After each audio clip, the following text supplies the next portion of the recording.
Well, welcome back into the We Shall Not Sleep podcast. Thank you so much for joining us once again. Thank you for all the collective support. I can't wait to get started on this one, so I won't waste a lot of your time here.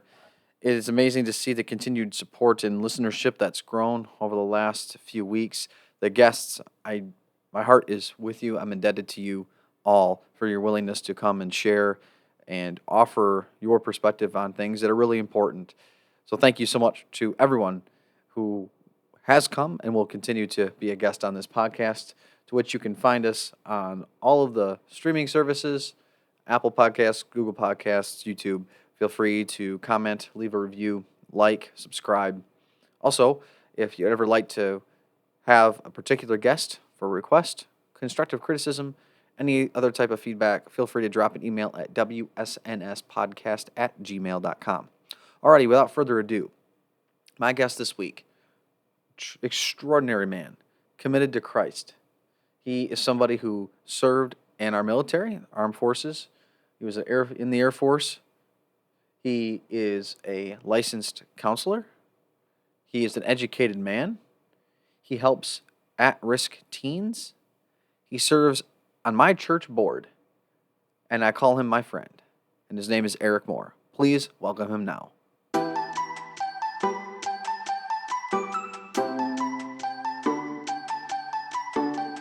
Eric, thank you so much for being here. What a privilege to have you on our podcast.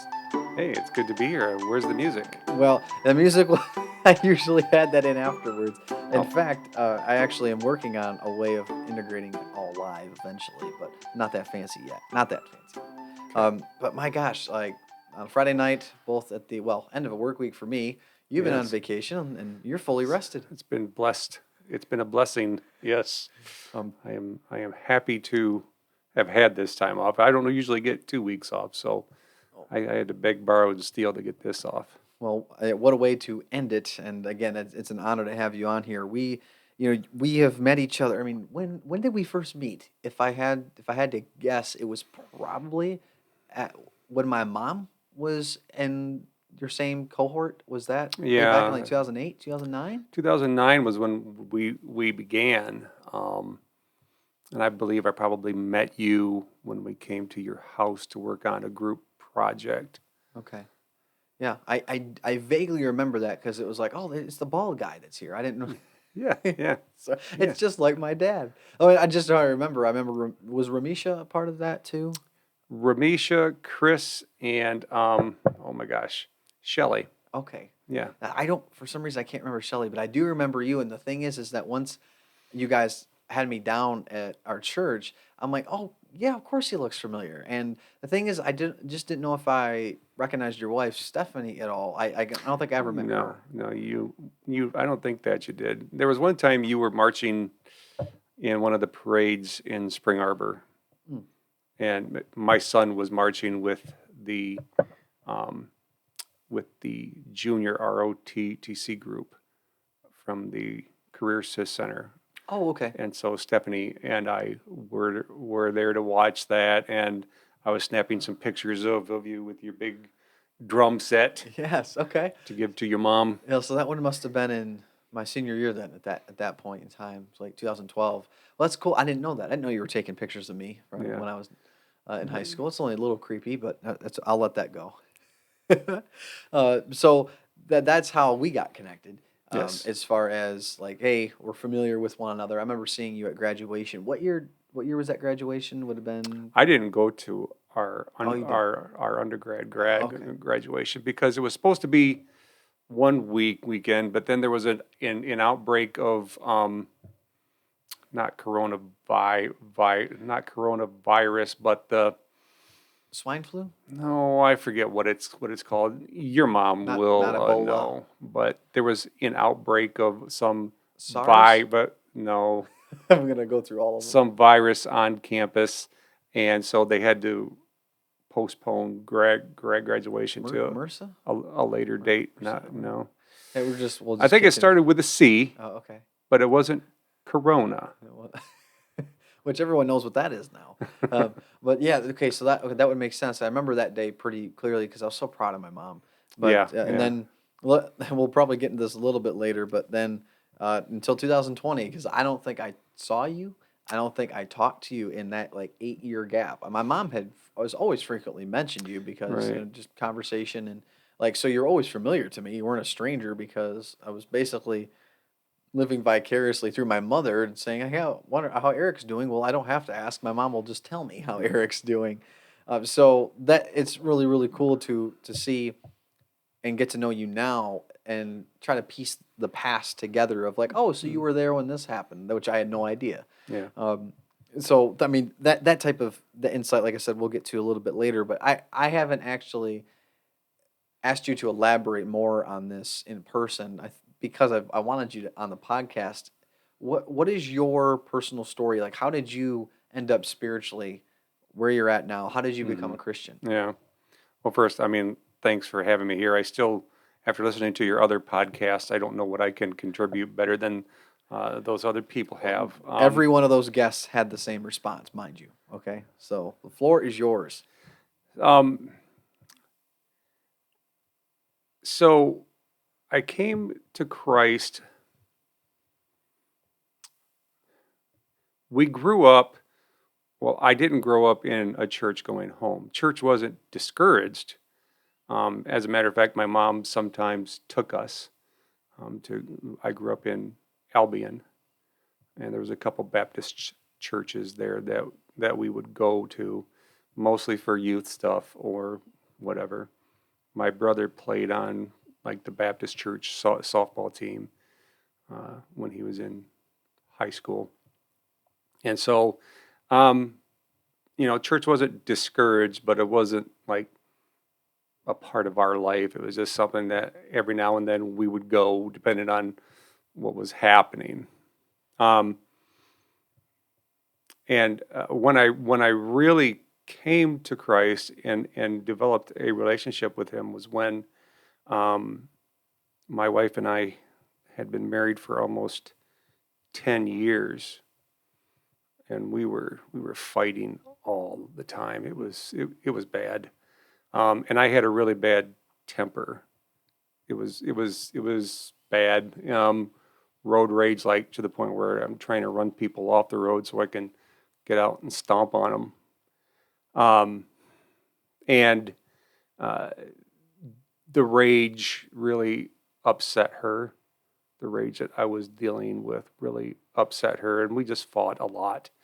Um, Mind you, if I cut in here, where was that rage coming from? well, um, oddly enough, um, my mom, whom I love to death, and I would gladly give my life for, she's been married 7 times. Uh, Now, 7 times. 7 times. She's on her seventh marriage now. So she's basically that woman in the Bible. The woman at the well, the woman at the well. Yeah. right? And uh, my first stepfather, my first stepdad, who is actually my younger brother's father, um, he was not a good man, not good at at all, um, and he was very physically abusive to me, sexually abused my sisters. Um, and this was the 70s. Um, it was a different time. A lot of the things that we know now weren't really known then. Like when my mother first found out that he was sexually abusing my older sister, um, she threw him out, and then they went to the doctor, and the doctor said, "Well, since he's been caught, he probably won't do it again." And Mm. so she let him come back home, and of course it happened again. Um, and then they got divorced, and then she married another man. Uh, and if that one started off good at first, and then he started to show his true colors after they got married, and he was an alcoholic, and he used to like to get physical with my mom, and And I just remember one time he was throwing her up against the wall. He had built his house, and the outside walls were made of this jagged stone. And he threw her into that outside wall, and I remember seeing that stone gash her arm, and I had an aluminum ball bat, and I was stepping in to take care of that, and she stopped me. So, and then not too long after that, he was like, hey, Eric needs to go. You guys can stay, but Eric needs to go. And How old are you at this point? 11 or 12. Oh, wonderful. And so, to my mom's credit, she goes, well, I'm not going to make my son leave, and and the rest of us stay. So we moved out.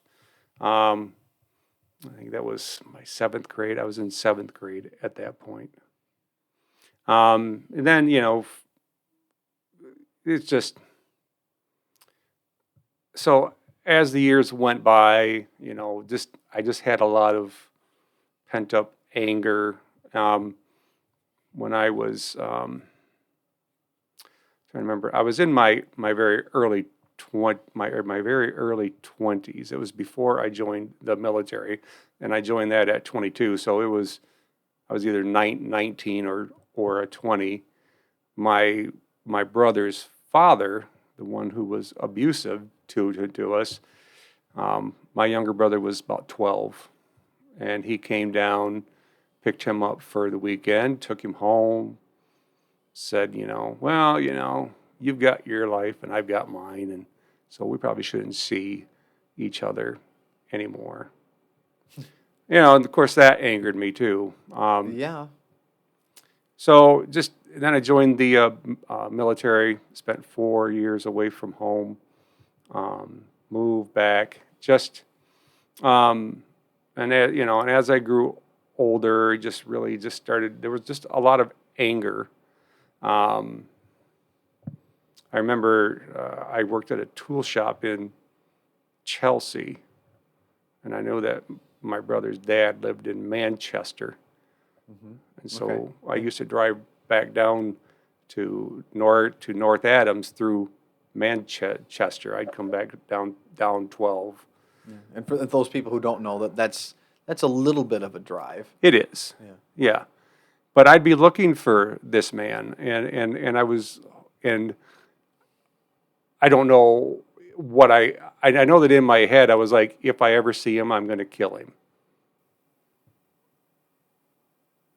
And it's really scary to me to think that I could think like that. And I don't know whatever would have happened had I seen him. I thank God that I never did. I never had to find that out. But that was the kind of anger that I was carrying for the longest time. And this, after so long, really did start to affect your marriage? It did, yeah. Okay. And it was at the point where my Stephanie had said, I know she went away one weekend on a retreat with some other girls from her work. And I didn't find this out till later, but she had said, that when she left that weekend, she was going to make up her mind to either leave or stay. Oh, wow. Oh, wow. So what year would this have been?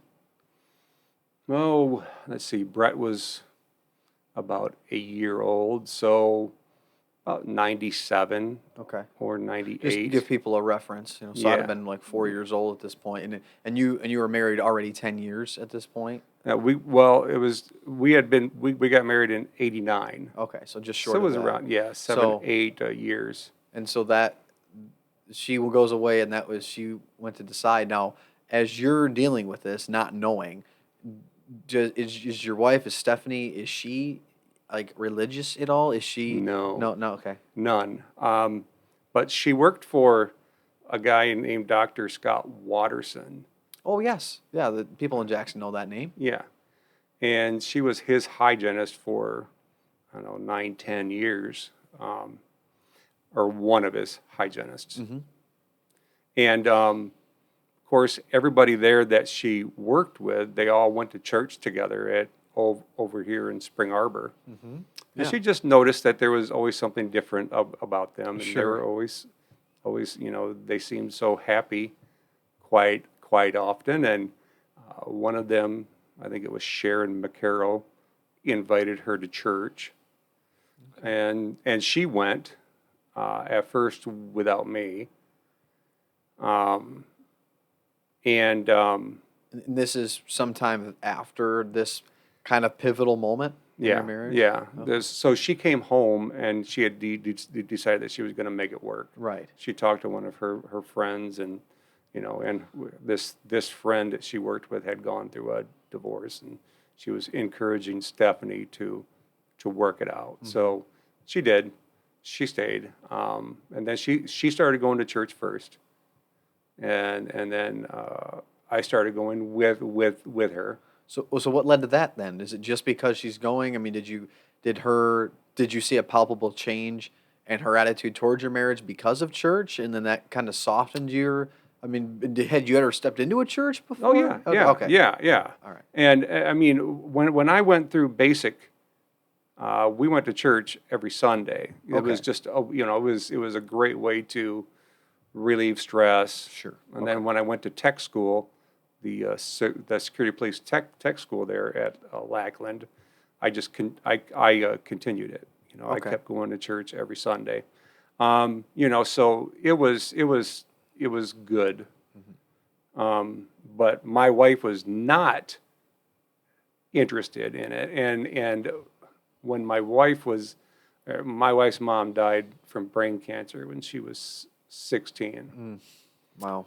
And so for the longest time while she was sick, my wife was there taking care of her. And one of the ladies from one of the local Baptist churches in North Adams, called my wife's mom and told her that this is God's judgment on her for being a sinner. Oh dear Lord, that did not happen. Are you kidding me? No, that happened, and my wife wanted nothing to do Oh, with church. what we do to people, what our witness does. Hmm. Oh my gosh. So there was that, but she noticed something different about these people that Okay. she worked with, Yeah. and she started going. And yeah, I mean, there was a difference in our marriage. Her, even her demeanor toward me changed. And so I started going with her because she asked me. So, and I wasn't anti-church. So we went, and she connected me with this lovable old guy, Pastor Earl Habecker, one of the sweetest men you'll ever meet. And he kind of took me under his wing, and mentored me, and worked with me and Stephanie. And then and I actually started seeking counseling there too. There was they had a pastoral counselor there, Pastor Buck was his name, Gail Buckley, but he was a retired naval chaplain. Oh wow. Okay. And so he and I clicked because I'd only been out of the military for a few years at that point, and so we just clicked, and he really helped me. There was a time where I couldn't even talk about my stepdad without getting just physically and visibly mad, right? I would start to breathe heavy, and my face turned beet red, and fists would clench. I couldn't even talk about him without that physical reaction. And Pastor Buck kind of led me through, the ability to forgive this man for what he did to me Yeah. and to my sisters. And one day I was talking about this guy, And it didn't even dawn on me at that time, but later it hit me that I didn't get mad when I spoke about him. Huh. And it was at that moment that I knew that I had Forgiven him. forgiven him, yes. So, and it's just been, and that was around, so we'd been married about 10 years at that point, where we finally worked through that. And you, when you were able to have those discussions, I mean, was it just clear as day that this was the Holy Spirit moving in your marriage and having your rage just be calmed and having that turn into forgiveness? Mhm. What was the connection between that happening and the strengthening and the bond of your marriage? Mm. Well, I mean, everything changed. Yeah. Everything changed. We began to just do more together. I stayed home more. Um, it was just different. Our relationship to it, and what happened for her was she started hanging out with godly women there, and she had learned that everything that she was looking for in a man, I wasn't able. I couldn't provide that, Mm, and there was only one who could. right. you know and when she recognized that, she stopped looking for me to provide those things that only God could provide her, Hmm. her heavenly father. So um yeah, so just things began to change. My anger subsided. I became much more calm. um and I'm not always calm. Don't Yeah. get me Yeah. wrong. I still have But both you and I are my pretty animated when we're passionate about something. right. Absolutely. So but I'm a lot different than I used to be. Mm. But and so here we are. Well, to back up, sorry. But I just Easter coming up is very special to me because Yes. that was the day that we walked down to the altar together and accepted Christ. That was 99, Okay. I believe. Wow, God did some really cool things in a very short period of time. Yeah, yeah. And I just remember we were up in the balcony that day, and Pastor Hill, he had everybody bow their head and close their eyes and, led us through the sinner's prayer. And he told everybody to keep their heads down, keep their eyes shut, but, raise your hand if that's the first time that you've prayed that. And I didn't know Stephanie raised her hand, and she didn't know that I raised my hand. Wow.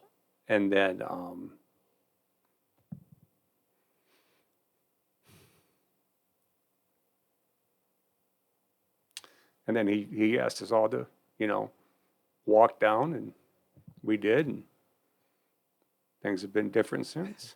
And what church was that at? Spring Arbor Free Methodist. Methodist. Methodist. Wow. Yeah. What a beautiful testimony. And like to think that that's now, 99. Like I know what was going on then and seeing where you guys are at now, you're probably 100% right. I probably wouldn't recognize a lot of that if I were to go back in time. And because I only know you as you and Stephanie are now, here. I've gotten to know you guys really well in the last like half a year. So how did you go from that point, Hmm. 1999, to where you're at now serving as the head of our board? Oh, Lord. I know it's a 21-year gap to try to cover in a few Well, minutes, but I I was I got heavily involved in a few different ministries at Spring Arbor. One of them, the major one, was they had a care team hmm, ministry, okay. and it was just kind of where we would go out and just meet with shut-ins. They trained us, and we would go out and meet with shut-ins, and so that was my first exposure to doing that. And I just, and we were surrounded by such mature, wonderful Christians while we were there. And then in 2006, I went on an Emmaus walk. Which would you mind explaining what that is? Yeah. So an Emmaus walk is it, it's done by the United Methodist Church, and it is it is just 3 days of just immersion in the Bible and in getting to learn yourself in how your own relationship with God and Jesus Christ. And they don't talk. They tell you not to talk too much about it because they don't want people coming in with preconceived ideas of what they're going to be doing. Sure. Okay. But it was on this Emmaus walk, that I met the pastor of the North Adams United Methodist Church. He was one of the spiritual directors on that walk, and he heard that I was from North Adams, and Yeah. we struck up a conversation. Just kind of a friendship began. And he invited me. He said, hey, on Monday nights, me and some men get together down at the church. He goes, I'm not asking you to leave your church, but if you're interested, come on down. So I started going there on Monday nights, and I started meeting some of the men. Larry was one. Oh yeah. Okay. Herb Smith, who's now gone. He left us a few years back. Left the earth, Right. Right. not the church. Right. And a couple other guys from the Jerome Church. So it was just fantastic. We had really good conversation, and on that Emmaus walk too was kind of starting to be put onto my heart that I need to be doing something in my own community. Oh, okay. Which you were still living in North Adams. Yes, yeah. So we were driving from North Adams to Spring Arbor, and Spring Arbor has a lot of fantastic ministries, but they're all in Jackson County. Right. I mean, because you're driving, that's a 35, 40-minute drive. So you're going out of your own county, out of your community to go to church. Yeah, And so you felt a local calling to come back. I did. Yeah, and so in 2007 we left the Free Methodist Church and joined the UMC in North Adams. So, sorry. Okay. So that was 07. And then I'd been going there for about a year, and Pastor Paul asked me if I would like to join the ad board at that point, be the North Adams representative for annual conference, which I did. I joined, and I've been on the board Yeah.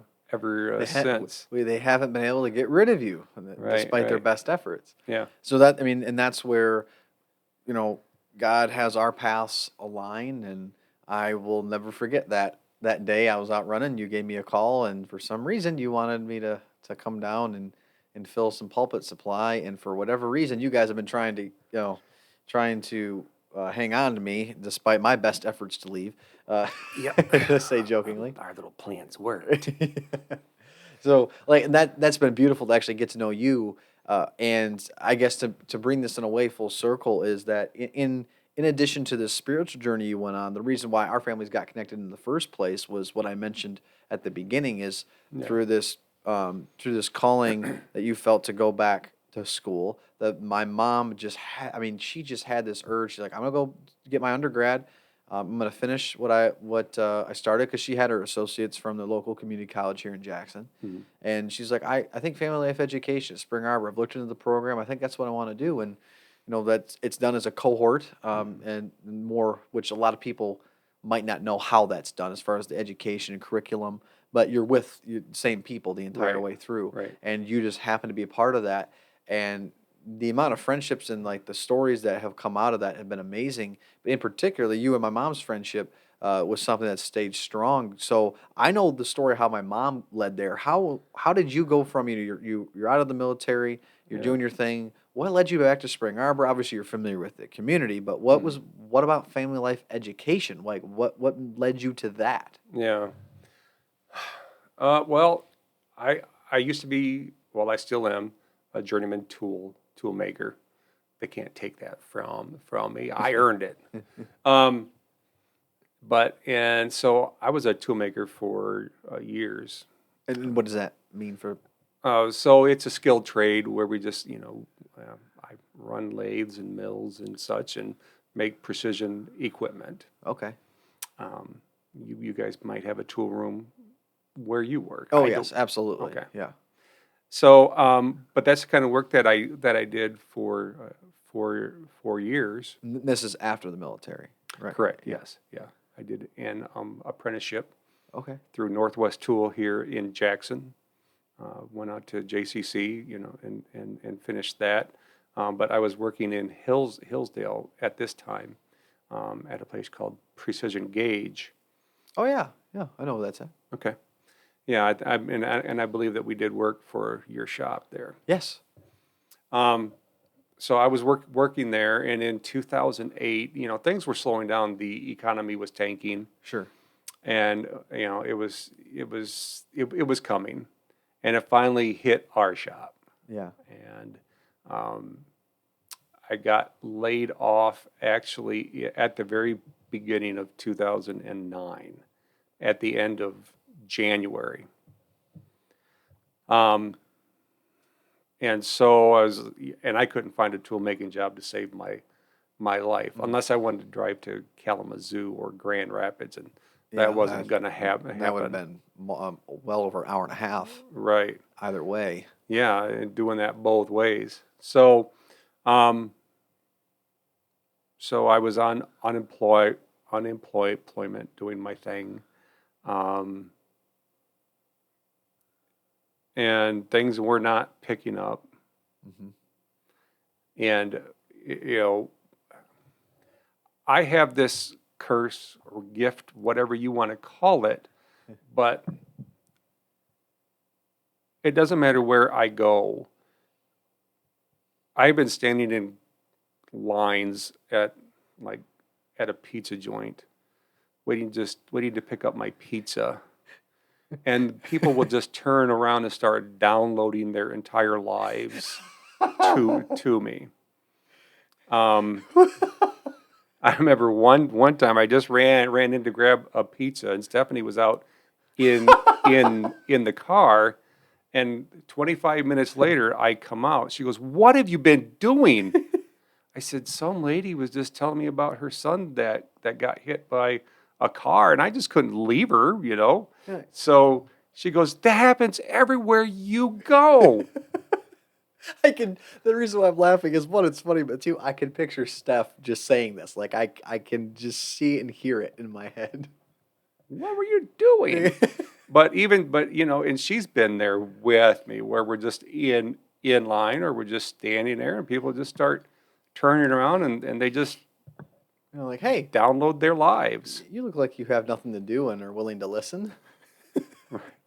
So, so call it a curse, call it a gift. I don't know. But so I got laid off, and I'm just like, I don't know what to do. I don't want to go back to tool making, Okay. because it's always been feast or famine Mhm. with that field. And my wife said, "Well, why don't you just go back to college? Finish your degree." And I said, "Well, I'll look into it." And she had suggested, well, maybe music, because I was just getting into playing guitar at that time, so maybe a worship, something like that. And that was around the time that the Governor Granholm at that time had started this No Worker Left Behind program, Mhm. where they would pay so much for you to go to school. Mhm. I remember that.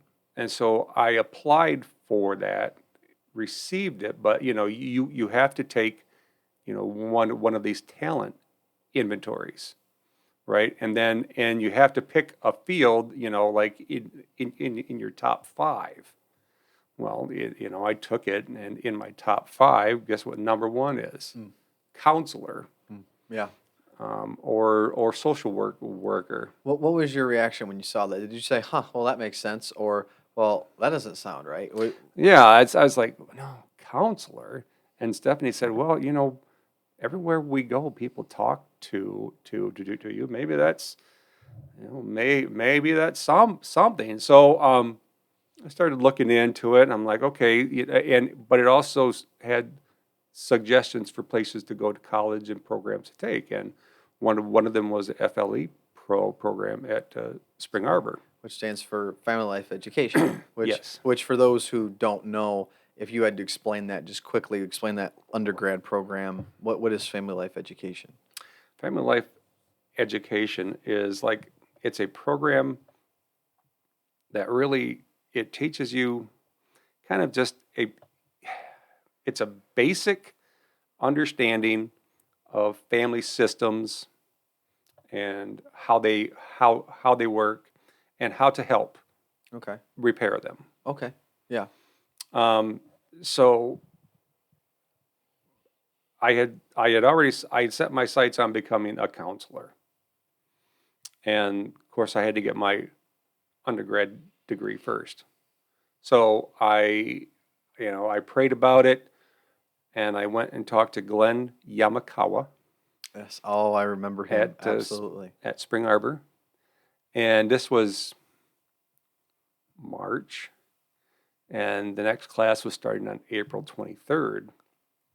And he said, I don't think that there's enough time to get everything around that you need, but we'll try, because I had to get transcripts from the military, transcripts from, because I had taken classes when I was in the Air Force Mm-hmm. at a place called Saracoso Community College out in California. And so I had to get transcripts from there. I had to get transcripts from the Community College of the Air Force. I had to get all of the stuff from basic all of the trainings that I took, because they give you credit for those, and then get my transcripts from JCC, from when I did my apprenticeship there. And everything had to get read, and I had to apply for financial aid and all that. But along the way, just God made everything just fall into place like it was supposed to. And I think it was like on April 20th when I found, yep, you can start on the 23rd, So yeah, and so that's how I ended up there. And met your mom and met lots of other great people that I'm still in touch with. But it was my intention, to continue. Mm-hmm. And so I did. Yeah. And so you ended up with your graduate degree Yes. in Family Life Education. No, right? in It's counseling. Oh, it was actually in counseling. Okay. Yes. Yeah. All right. And so and that led you to open up, or to have your own like actual profession, Practice. own Right, practice. right. Sorry, that's the right term.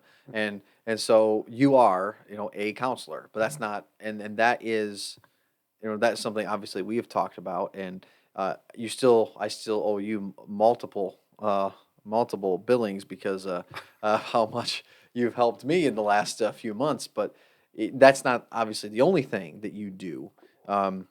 Because of you're not just a counselor and whatever that is. You've actually, I mean, we talked about it at dinner tonight. You're also involved with at-risk youth. Yeah. My full-time job, I work for a company called Highfields. Oh, And and we have our main campus, which is up in Onondaga. That's a residential treatment campus. And then we have community service offices in Hillsdale, Jackson, and Lansing. And I think we're in like 8 or 9 different counties, from Gratiot County all the way on down to Hillsdale. Yeah, so that's like northeast side of the state, all the way down south, if I'm not mistaken. Yeah. Yeah, Yes. just that covering that area, and so like you're like that's the thing. You're serving on our board. You have two jobs, and it's constantly outpouring, constantly to those like you said out at risk youth, and then people who just like you said want to download their entire life. now that you have the education behind it, you're not just listening. You're also trying to help find solutions, assuming the people obviously want solutions. Hmm. And now this has always been a question for me because I can't really relate to a lot of people who have had very difficult upbringings, who have substance abuse issues, Hmm. who've had step parents. Like I can't relate to any like depression, anxiety, or anything of that sort that I know that people, traditionally either go see a counselor for or like PTSD and they go see a therapist. Like I really can't relate to that. So anytime somebody, says to me like, "Hey, I'm seeing this person," like there's like a there's like a canyon between me and that person as far as what they need that for and like what I personally have never experienced. That does not, and I will say that does not make me a better person. Hmm. From the empathy standpoint, it can only go so far, like trying to walk in somebody's shoes unless you obviously sit down and talk with them. And for me, you're a Christian. You're also a counselor. Hmm. You're not throwing the Bible at somebody's head every time, every single time they meet with you, but Right. you have the value system and like why you're doing things. So my question is, how is it you being a Christian? How does that affect the way that you counsel and taking I mean, Spring Arbor University is a Christian college, so Hmm. family life education that is from a spiritual perspective too. Hmm. So, but how do those two intertwine with your work and your practice? Hmm. Well, I don't do a lot of Christian counseling. Sure, but you are a Christian, so that obviously it You're right. affects It does. your mentality, I would imagine. What I have noticed about what I do and how I do it is, first off, I'm struck that I'm even any good at it. Which I can affirm that you are. Yes. But everything that I do, every word that I say comes from God. Uh, so there's that. And you're saying that like you're trying to frame it through God. So you're not claiming to be God or saying that you're special. You're just saying you want to frame Right. the I things mean, you say. the gifts and the talents that I have been given to me by God. Right. And I recognize that everything that I'm doing isn't anything that I've done.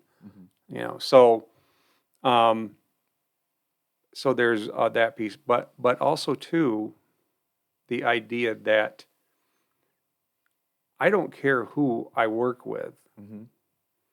I don't care. I'm just, Jesus says love these people, and that's what I try to do. Right. I don't bring my well, I do bring my own values into it, but I don't put my values onto them. Mm-hmm. I try to identify with their values and help them clarify their values and go from there. Mm-hmm. I don't know what else to say other than, you know, it really is non-judgmental. Yeah. There's no judgment on my part, and that could, and that only comes from my faith. Mm-hmm. Because prior to my faith, I was probably one of the most judgmental people out Yeah. there. And I think that's great that you made that distinguishing mark there because there's a lot of people. It's like, well, you're a Christian, you're a counselor, so that makes you a Christian counselor. Like, or you have to have that label. Like, oh, I'm only going to take my loved one to see a Christian counselor, and they specifically market themselves as a Christian counselor. Yeah. And that's where it's like, I'm not a Christian account manager. Right. That's not the title. I am an account manager for my company, Linear Incorporated. Yeah. I am a Christian, and that Yes. affects hopefully every area of of that life and of that particular calling. The thing that I think for the longest time the church has been so infused with trying to change culture instead of winning the hearts and minds of the people. And you're speaking to the minds. You're speaking to the people. But you are a Christian as far as like that particular gift. You're not trying to just say, "Oh, well, here's your remedy. Let's open the Bible," and then to people who are like, "No, I don't. I'm not a Christian." I'm like, "I'm not here for that." Right. Yeah. And you're not turning those people away nor judging them for not believing in Jesus or anything. Right. And I think, not I think, I know that, as a matter of fact, my faith has grown through being a counselor because, you know, and we've spoken at length about the podcast that you did with Nathan and the effect that it had on me. But prior to that, there's been a softening of my heart because for the longest time I was like, I'm anti-gay, anti-abortion, and very hardline conservative stance on it. Mm-hmm. But these people are going to hell. Right, sure. Right. Yeah. Like that traditionalist, elitist, Right, right. Christians in like America and in the West here. Yeah. Right, right. But lo and behold, as I'm, I become a counselor, and then I'm going into homes of people who are gay. I'm meeting with people in my own private practice who have had abortions or an abortion. And I spoke on this the Sunday that you were there. I spoke of how, the culture and what the culture puts forth was really how I was basing my values or my views on that. The culture. You watch the news, and it's the woman with her fist up, screaming how proud she is that she had her abortion, and so that's how I paint all of them in my mind. And then of course, there's in regards to homosexuality, there's the things that you see on TV, and on the news, Pride Week and all this and then that, and just really just kind of the things that you see there that I mean, it's a caricature of correct, yeah, yeah, and it's to the extreme, and correct, yeah, and so in my mind, that's how they all are, yeah, right? So, but but then I become a counselor, and I start meeting some of these people, and getting to know them on a personal level, like the young lady that I worked with who had an abortion, and just seeing how it just tore her up, and feeling like that was the only choice that she had, and you and I have talked about that, right? Where was the church? yeah, exactly. When she was hurting, when she felt like that was the only option that she had. And then It's human. It puts the human story behind the right, ism or the right, movement. right. And then meeting Nathan, and getting to know him, and then hearing his story on your podcast, and it just, how can you continue having these hardline views of people when you meet someone like Nathan or meet someone like this young lady that I worked with? How can I paint all of them in that light? Now, I still believe abortion's wrong. And I'm still, I still have a biblical view of homosexuality too, but I can't look at all of them the same anymore. I can't look at them through the eyes of the culture. I see them now more with eyes like what Jesus Christ would look at them. Although I don't claim that status, right? Yeah, But of course. but but I see them through those kind of eyes. And so I think being a counselor has helped to deepen my faith and strengthen it. And well, it's a beautiful thing to be able to see that over the course of your life, God has taken you. I mean, just hearing this, taking you on a journey, but it's continuing. It's not stopping. It's a constant reminder of how far away I think all of us are from the sovereignty of God, and for anyone who's tempted to say like, well, I've come a long way in my life and now I'm retiring. It's that idea that our Christianity is kind of like our profession. Like once can't wait till I retire and I can enjoy my life now. Uh, Right, because right, Christianity is hard, right. but it takes so much effort to remain humble and continuing to learn. And I can testify. I'm a witness to that change. I mean Nathan's story in particular is one of the most beautiful things I've ever seen in my entire life. And for Right. anyone who has no idea what we're talking about, that particular episode with Nathan Betts, who's also on our board Number and 4. yes, episode it's Roman numeral number 4 of our interviews.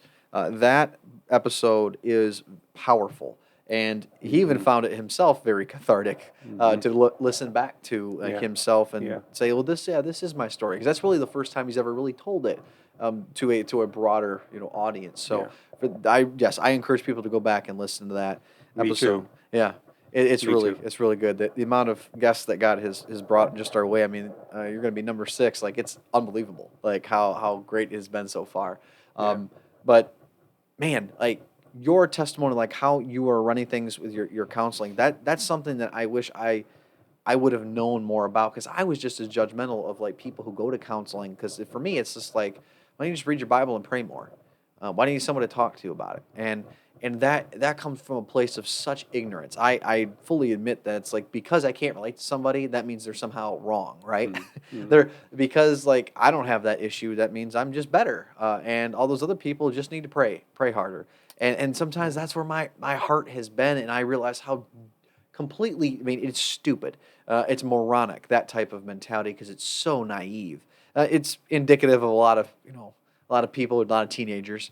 And as I've gotten older, my thanks to my mom having the same education that you have, has really tried to punch that point home, because I'm no better than anyone else. And in fact, I've had to, like I said, I owe you a lot of money for the last few months of Well, taking up some of your time. I'll send you my bill.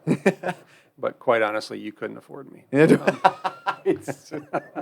what I tell people. I have to take a second offering on Sundays.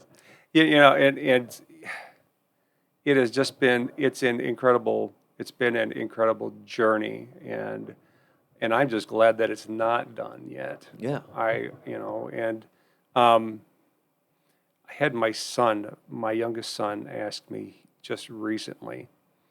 He said, do you wish that you had started?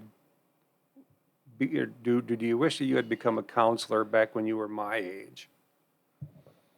And I thought about it for a minute, and I said no, because looking back now, hindsight being 2020, I can look at every point and see where God has used, right? Romans 8:28. I mean, God used a lot of bad things in my life to create what I am today. Perspective, wisdom. And, I couldn't be the counselor that I am today to these people if I hadn't experienced what they've experienced. And I think that's what makes me effective, is that, everybody that I meet with, I've been where they've been, or I am where they are, right? And so it's so much easier to develop that engagement, that all-important rapport that that a counselor needs. It's like establishing credibility in a way. Yeah. I can say it's like, well, I sometimes like be able to say, I truly know what you're going through. Right. Like, and yeah, for us in the moment, that's where it's such a bigger picture when people use, I think, use a fallacy when they say like, well, because I'm going through this bad thing right now, that proves that God doesn't love me, or that He's not all loving, and or He's not in control. Right. And it's like we're such finite in our thinking Mm. because it's so temporal here, Yes. Yeah. and for finite, non omniscient creatures, Mhm. we're looking at somebody and worshiping something that is infinite, omniscient, and all loving. And if like you said, Romans 8:28, for God works the good for all those that love Him. It's the good, and it's like And are called according to His purpose. purpose, Yeah. and you're submitting that and looking what's happening. I mean, that's right, but man, that's a hard thing when people are going through. They're in the mud right now. It's Yeah. like, how Yeah. in the world is God going to use this? Yeah. Right. And and if you had asked me this question 20 years ago, I would say I have no idea what God's going to do with all of this. Um, so it just leads to what's the moral of the story? Be patient. Yeah, Bloom where you're planted. And I think of Joseph. Mm. The years that he spent in prison. And just God used every second to shape him, for the work that he did. Mhm. Moses, I mean, just I think the Bible is just loaded with examples of, people that, that God didn't start using until, he had taken them through circumstances that shaped them. Exactly. Yeah, and and it's the question is why does God test me this way? And also sometimes that's the problem, is that we all think that it's about us. It's like, yeah, I mean, yeah, it's happening to you because it's your life, but it actually is not going to have anything to do with you. It's what God's going to do to use you to help other people, and Right. you are just going to be the vessel through which that happens. Yeah. It's not about woe is me, or I'm going to go through this because I'm going to do this great thing this one day and I'm going to be awesome. So we're still acknowledging God, but yet we still find a way to put all the credibility and all the credit back on us. Right. And that's I think that's a broader issue. I think in the church is maybe reading ourselves into the Bible. And I always tell people that, or at least I've been trying to tell people more, is that the times when humanity is like really dumb, I'm like, that's me. When humanity is Right. doing really good things, that's not me. Okay, that's because God. And it's not has nothing to do with me. Right, right, right. It's like, when we read the story of David and Goliath, we're always David, but we're never the people be behind it, David, That's right. shivering in And their yeah, boots. and we're Right? looking for our Goliath. We're looking for it Yes, out there. Yeah, it's exactly. like, no, I'm in that story, but I'm the guy who didn't go out there. Yeah, I'm the guy back there shaking. Yeah. You can hear my teeth. So Yeah, and that's and how we deal with these issues, how we tackle them, like from a counseling perspective, and just. But my question is born out of my ignorance. No longer, no longer seeing counseling as a crutch, but as a real tool to help people. yeah, Where is the line though? Like I think that's a question I have is, I've said it before, but what I struggle is the people who, from a hereditary standpoint, from a neurological standpoint, who thank the Lord that we have remedies nowadays that we didn't have, Mhm. centuries ago, Sure. to help people, that absolutely helps people maintain I would say a proper homeostatic condition, like where their brain's actually on the correct chemical levels, where, just because of an imbalance, we have ways of filling that. But what point can counseling become a crutch for people Mhm. instead of actually looking to the spiritual remedies? I guess I'm, Mhm. I'm looking at, like, is our first instinct to recommend counseling or recommend a person or a worldly solution versus the spiritual one? So where do those two meet? Because I'm just wondering, like, yeah, I've been going to a counselor for 30 years. And I'm thinking, Yeah. where's Jesus been for the last 30 years? Like, well, I see a Mhm. Christian counselor, so that kind of fills in the gap. It's like, well, wait a minute. What you're dealing with, like, we can get to it at the moment because, well, Paul talks about that or Jesus talks about it. So that's where I'm like, is there a balance that I'm missing there, or is that still maybe a naive question? No, I don't think it's naive. Um, A counselor's job and a social worker's job is literally to work ourselves out of a job. Mm. If I'm seeing somebody for 30 years, I suck Yeah. as a counselor. Okay? From the day we open, we are to be planning on closure, Mm.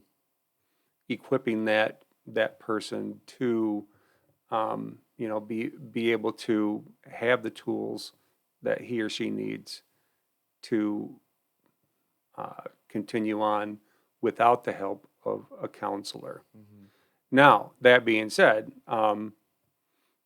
so what does that look like? Does that mean, if they're a Christian or even open to the idea, are we, is it my job? And yes, it is, as we're looking for ways to help them maintain that success, we're wanting to connect them with supports, both systemic and their own natural supports. And, so, are we looking to the church? And that's been a question I've had for the longest time is, we have,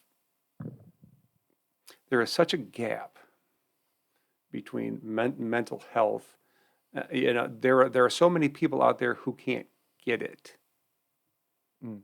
Like you know, get the who support. can't get the help that they need because of whatever, and so they're in limbo, right? They go to community mental health says, oh, you don't meet the criteria, you know, uh, or we don't have insurance or whatever, and there's just these people that are stuck in limbo that can't get help. And again, where's the church? How can the church serve these needs? And so, even if it's just me connecting this person with a church that has some sort of a support group, and so so that's I think that's one way that we can meet the spiritual needs. Mhm. Um, but again, the counselor has to step back and say, it's not about me, Yeah. right? I can't keep this person in counseling for years and years and years and years and years. So yeah, Has the influx of people are these people coming out of the woodwork thinking that they like are all these bunch of hypochondriacs believing that they have mental health problems, or is it because the amount of resources the world is offering now and the more education we are seeing on matters like you had said at the very beginning, like it was the 70s, and that's such a negative thing of saying, like people had no idea what they were doing, a lot of crap was acceptable, no one talked about it, and so we're seeing the ravages of just, hey, it is what it was. We're yeah, seeing the ramifications of that today. right, And I know I have a lot of my friends who suffer from one thing or another. And I always wonder in my head, it's either are these people bored, and so because their lifestyles are so great, they're finding out that something must be wrong because Satan's got them believing something. Do hmm they actually have the abnormalities? And then is this influx from younger people and greater numbers dealing with these things because there are actual solutions?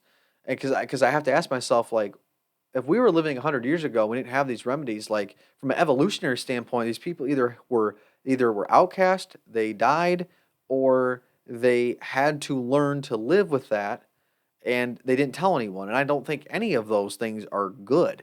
It's hmm just that were there mental health issues, shell shock syndrome, which we then knew came into PTSD. We yeah, just those soldiers had to live with it, and then we were wondering why so many people were alcoholics. yeah, and right. and so it's been more revealing. It's just for me, is this influx because we are becoming more educated on these matters, or are we more soft as a society? Again, I don't want to say it naive. I'm trying to play both sides here, genuinely wanting to know the answers. And Yeah, and to many of my friends out there, that's not a judgment on you. This is just me trying to stay neutral here of thinking, how do people who are that I know in my life who are like, oh, those people they just need to do this. They don't need to go to counseling. They don't need to Yeah. take drugs. They just need to be this way. Just be better. And I want to help. Like, how do we educate those people who are judgmental? Like you described it yourself or in life and how I was. Yeah. What type of answers are we giving them? Well, the answer that I would give them, and the answer that I do give people who say that is, well, I mean, if they could, don't you think they would? Yeah. Yeah. I mean, do you think that it's wonderful to feel that icky all the time? Yeah. So, I think in my mind, the answer is as simple as that. It's if they could, they would. And so And so sometimes they need help to get steered in the right direction. and the greater do you have like the greater numbers that we're seeing more and more? Is that just because of how specific particular each mental health diagnosis is? So there's specific remedies. So instead of throwing everyone into one boat, we actually have more pathways. We do, yeah. I Yeah. mean, as research evolves, there was CBT, cognitive behavior therapy. Well, now there's trauma focused CBT, TFCBT. There's DBT. There's just all sorts of different treatment modalities out there. Um, and I think also too that, some of the stigma around counseling is starting to wear off, which is, praise God Yeah, absolutely. for that. I think for a lot of young people, and this is just a hypothesis of mine, there's no research that I have found yet to support it, but your generation and the generation coming up behind you, it's just we're living in the information age. I didn't grow up with all the information at my fingertips that you have, Right. or that the people 10 years behind you have. And even kids, in kindergarten now. I mean, it's just everything is at their fingertips. And I think information is a good thing, but I also believe that too much information at one time is not a good thing. Especially when we're flooding these young brains, the prefrontal cortex isn't even wired up yet. That prefrontal cortex that gives us the ability to think logically, and to think in abstract terms. It doesn't even begin to become wired up until until between the ages of 14 and 16. And then it's not even really fully developed until we're in our 20s. So here's all this information being shoved at people who have no idea how to process it Yeah. because they physically can't.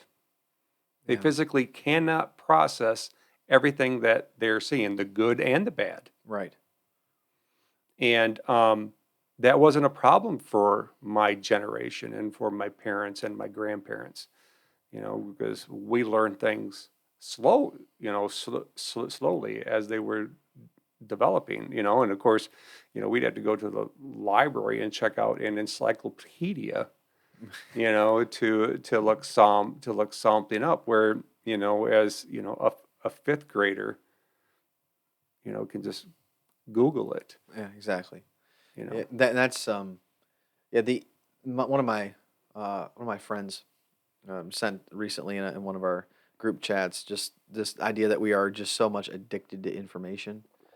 We don't really know what to do with the information other than just maybe knowing what's going on. I mean, even to be relevant in some social media, or excuse me, just some social circles today, is just knowing what meme is the most current meme, what GIF goes around, what particular song or movie reference or joke, or now it's back in college it was a Vine, now it's TikTok. of like, hey, yeah, like I recognize that reference because of this, and it becomes a social currency to be able to make a reference for humor of Hmm. saying, hey, I reference this, and like everyone gets it because everyone's up to speed on something, and they'll say, well, haven't you seen this or haven't you never seen that? And it's not a movie, it's not a song, it's like a video.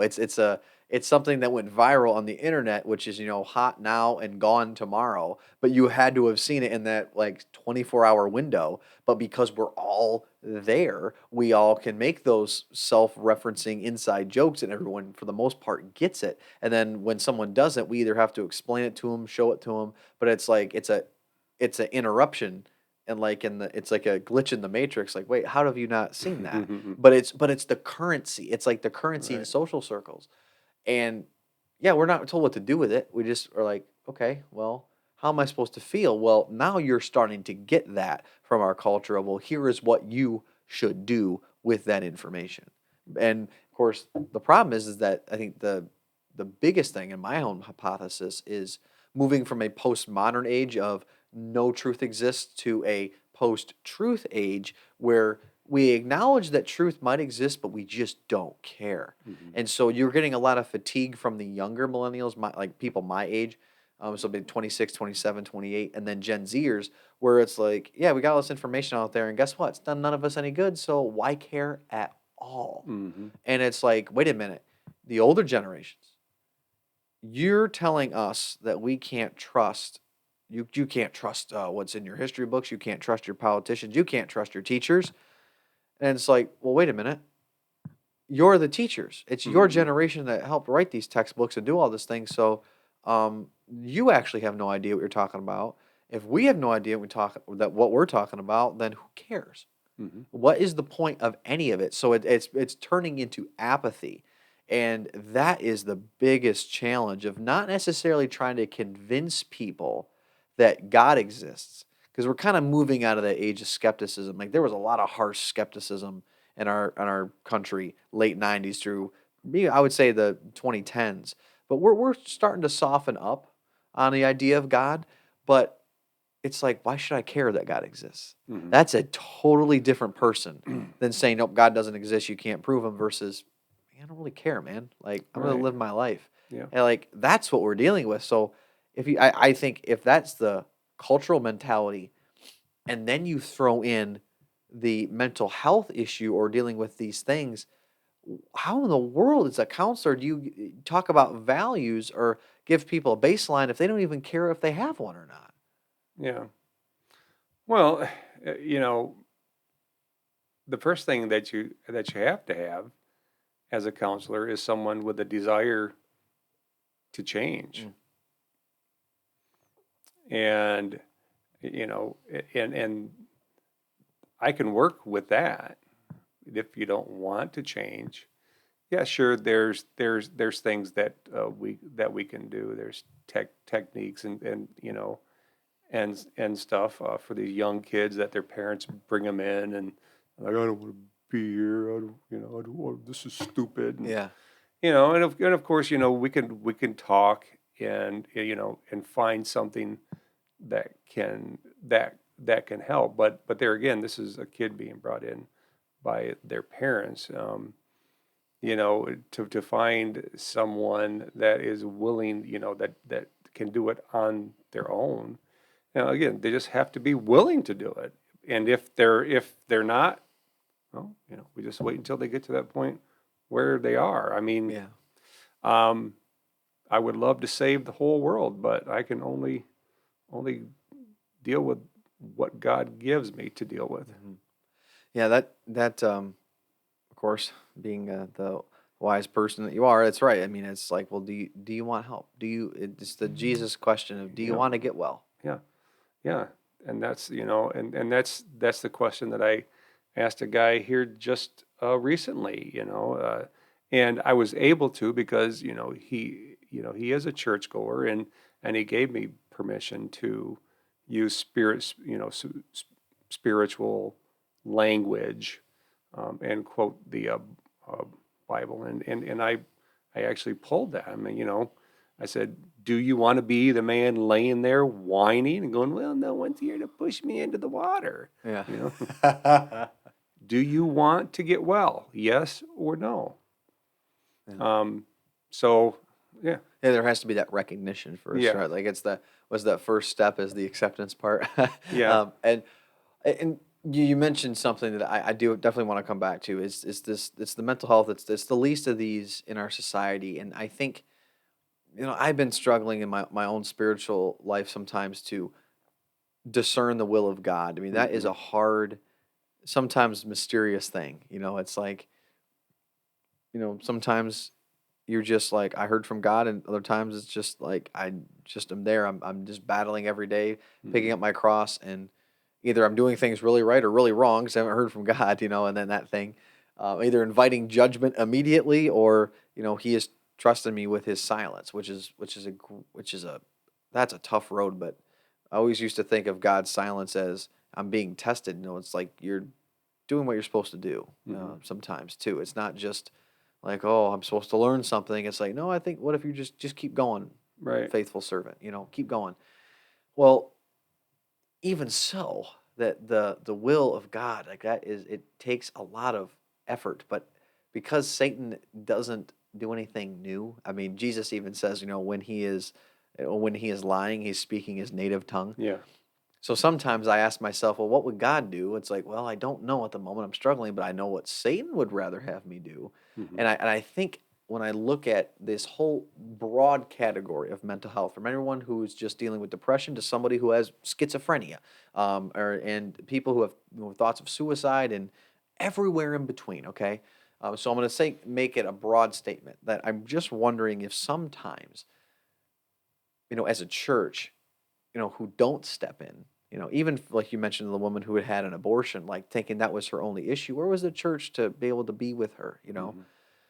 I have to ask myself, well, for somebody who has a diagnosis and whose family goes to church, and we know that that's that family. We know who they are because their son or daughter always causes a ruckus, and it's like, oh well, new person. Well, that's the Smith family, and Mhm. they have a son or a daughter that has this, and it's like, oh okay, so it's the black sheep in the congregation, Mhm. and it's like, oh, they just need the right meds, or oh, they just need to go and stay in a place somewhere. And sometimes I wonder if Christians, our first instinct is to lock them up in a way, proverbially speaking, or drug them with medication so that they act normal. And instead of seeking out the spiritual remedies, I mean, I'm not saying we don't even or approaching like spiritual warfare, but our Bibles talk about spiritual warfare. They talk about demon possession, Mhm. and that's nothing new. Mhm. But yet, I've said it in a sermon that I think it's Kevin Spacey's character in the movie Seven, who is quoted by saying that the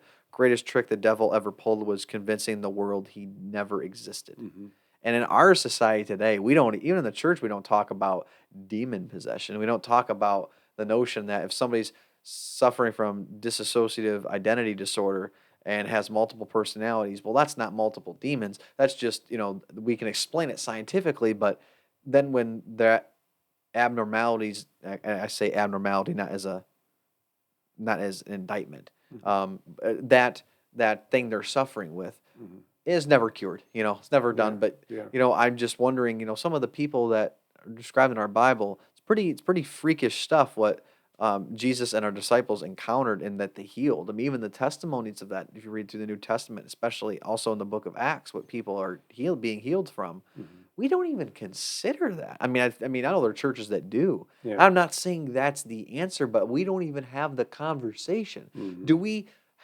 When was the last time you saw, or because I've been around it, somebody who has a mental disorder, and the entire church prays for him, lays their hands on him and prays for him? Yeah. I don't think I've ever seen Yeah, that. why? Because why would we do that? That'd be causing a lot of attention, but like that's our answer as well, or that's our response is why would we do that? Right. And it's like, where does that come from? Why wouldn't we do this? Because we're uncomfortable. I think again, it's just putting ourselves in the story, saying, well, I don't know how to handle that. Sure. That's up to a counselor's thing. And I'm just you asking about a church is it's a collective. So what is the church not doing? Why don't we do that? Huh. That's a good question. Yeah. um, I think and you and I actually discussed this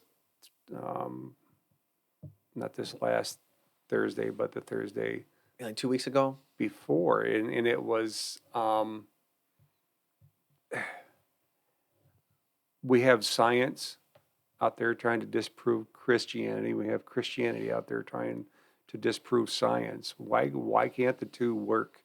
Yeah. And why can't they? Why do they have to be exclusive? You know, why can't, if I started to work out a second master's degree in pastoral counseling, and one of the books that I had to read, it was on biblical counseling, and the author was just very anti anything that had to do with proven scientific therapies like CBT. I mean, he went out of his way to talk about why it doesn't work. And that all of our answers are found in the Bible. And if you just go to the Bible, and your answer to your problem will be there. And that is just as wrong as the people who say, don't go to church because you won't find your answers there. You need to go to, you need to trust in psychology. You need to trust in science. So what was the question? Oh, why isn't the church willing to not just pray? Why aren't we more involved? Like, Yeah. as Well, a one, I church. don't think that we know how, Right. right? Because it's looked at as this. Ooh, this is kind of scary stuff. This Yeah. counseling stuff. But anytime we go to somebody with a problem, we're seeking counsel. We're getting counseling. Exactly. If I go to my accountability partner and I say, hey, I'm struggling with this, can we meet and talk and pray? We're seeking counseling. Anytime someone comes to you, say, hey, Pastor Michael, I'm struggling with this. Can you work with me? Can you talk with me? We're getting counseled, or that person is getting counseled. And so I think that if we can, remove the veil and the mysticism around what counseling is and what counseling is not, maybe we can get better. But that also, understanding too that there are things that we can do that are wrong, Oh, right? absolutely. Of course. I can't tell you how insane it drives me when someone loses a loved one and they're in the church, and and a church member comes to them and says, well, Oh. God must have needed that person in heaven. Oh. Right? And they actually said this to a friend of mine. And this friend says, well, God is one selfish son of a bee. Yeah. Yes. So we have to be careful about how we say things. But we can be there for one. I mean, we're even and I had this highlighted. Galatians 6:2, carry each other's burdens, and in this way you will fulfill the law of Christ. It's like we make it so difficult. We do, and I think that's just our way, Yeah, right? it's our sin nature. Yeah, because like I'm thinking to myself, what would Satan want? He wants the people who suffering. I'm not even making any sort of determination here.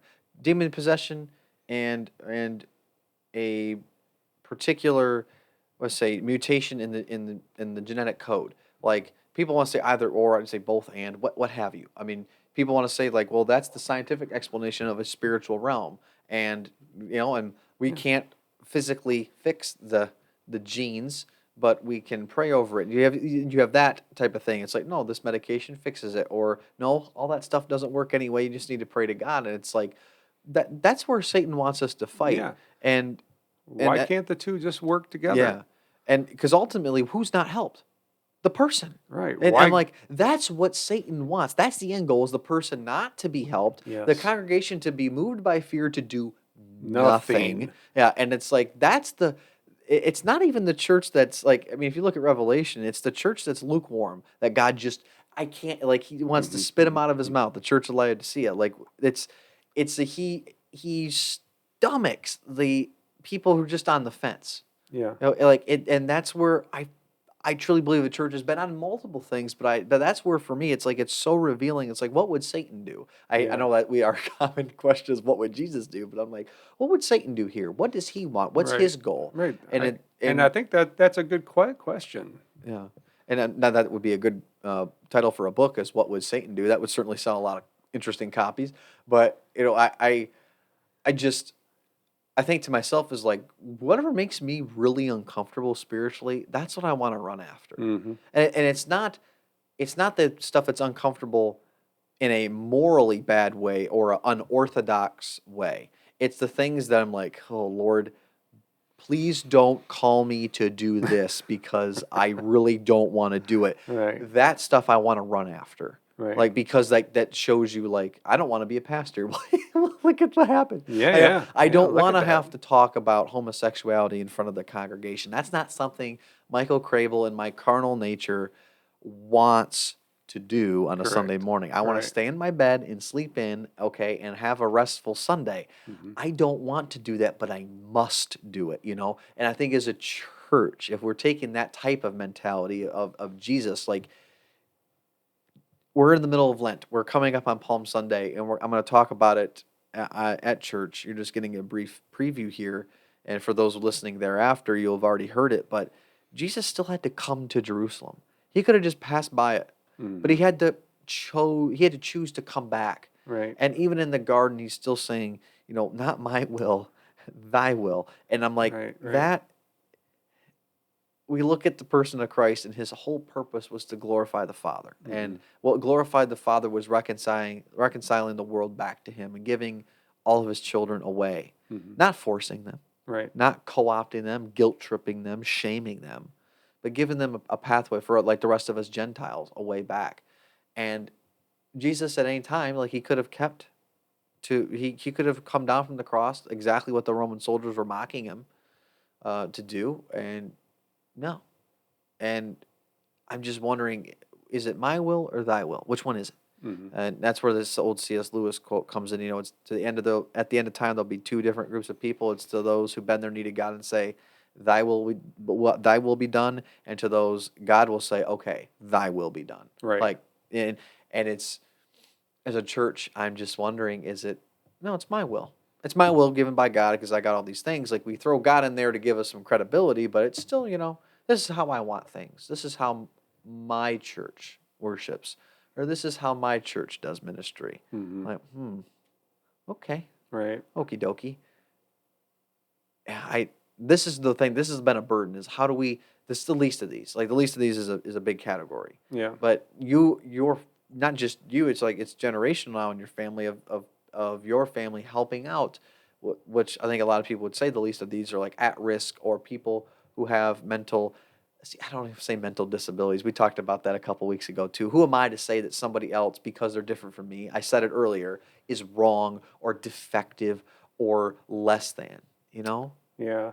Well, and when you think about it too, the DSM, the diagnostic, the diagnostic man, and I can't remember the name, but we're on the DSM-5, and that's what we use to diagnose mental illness with. In that many of these disorders, they're not even considered a disorder unless it's causing a problem for you in your occupational life, your school life, your personal life.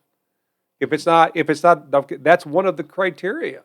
And if it's not causing you a problem in one of these areas, then it's not a disorder.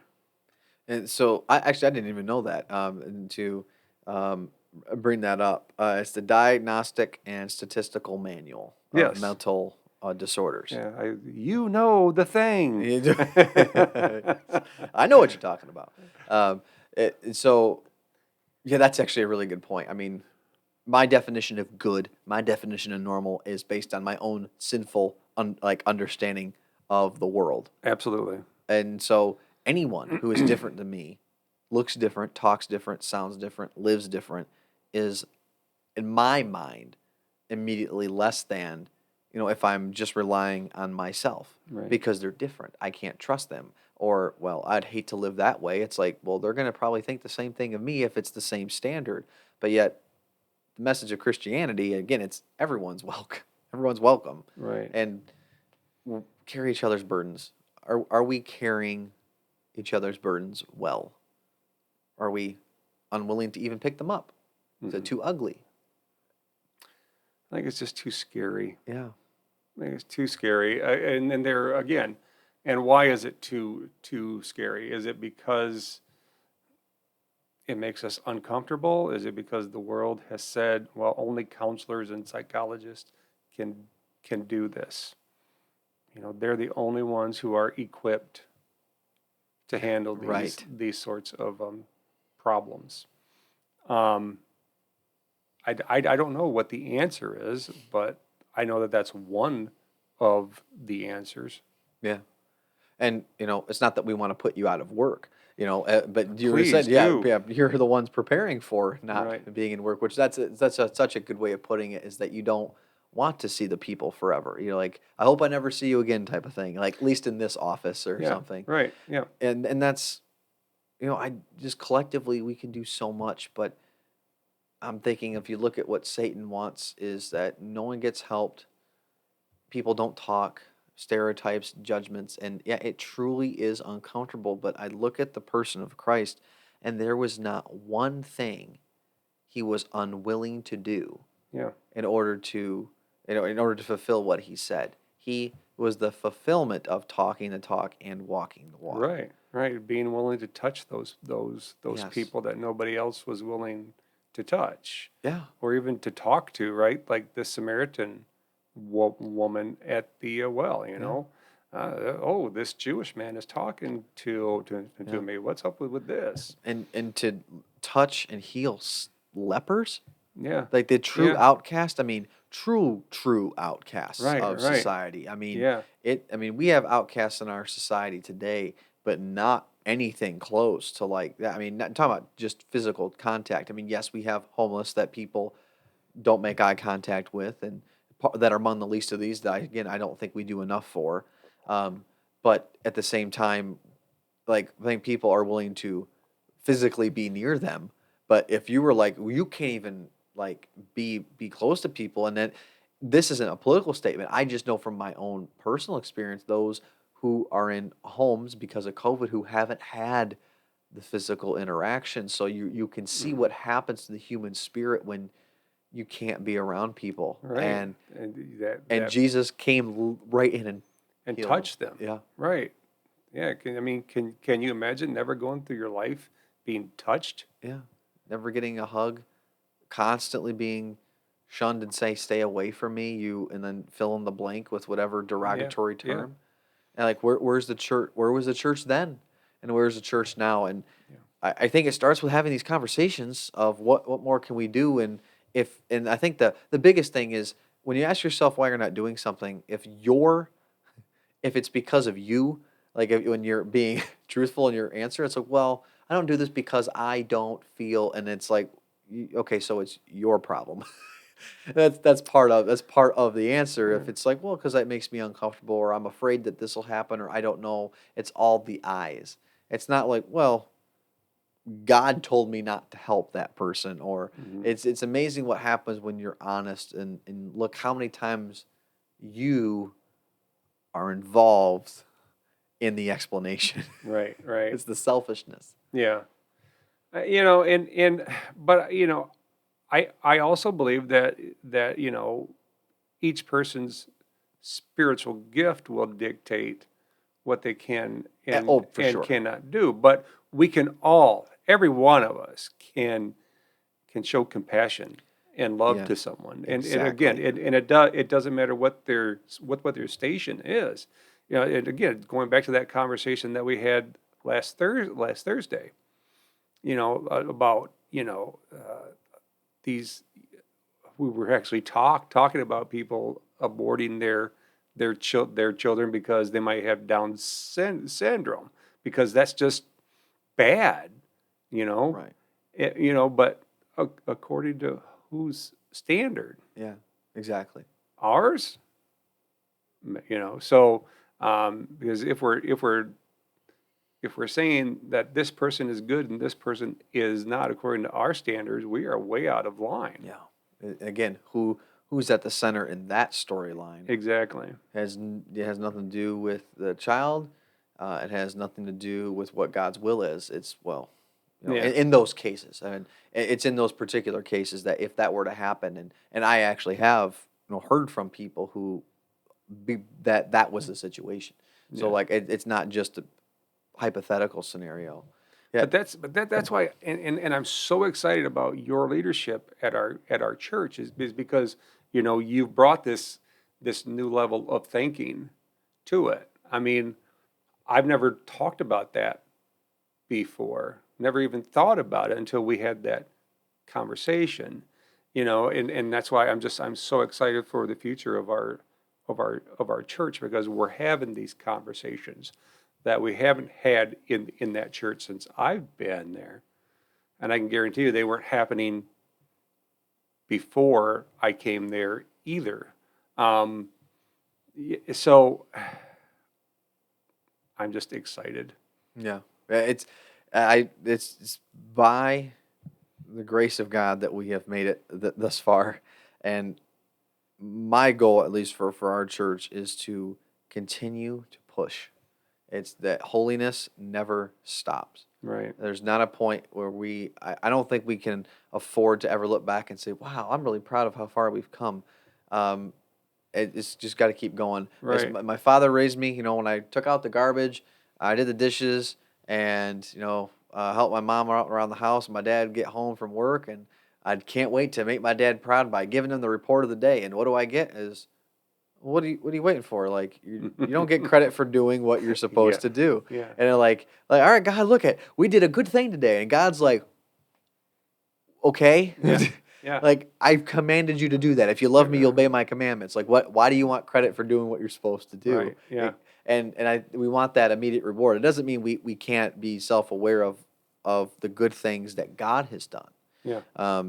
The thing is that I think when we reflect, it has nothing to do with us, and we just got to keep going. And that's my goal. And I think this part, especially the least of these, I mean, you want to take it beyond just mental health and just the poor. I mean, I have them in my family. I have two widows in my family, and at the church breakfast a couple weeks ago, the ladies were saying there's 16 widows in one block in a small 220 some household municipality of North Adams. Mhm. That's astonishing. Mhm. What are we doing to help them? Yeah. Because that's what our Bible commands us to do. Right. Is to, I mean, end of First John. I think it's First John 5. It's like the command is to literally take care of, like, this is the most pure and undefiled religion, is to care for the orphans, take care of the widows, and keep yourself from being polluted, or in some translations, unstained by the world. Mhm. Well, good luck with that, church. Like, You're that's right, an right. easy task.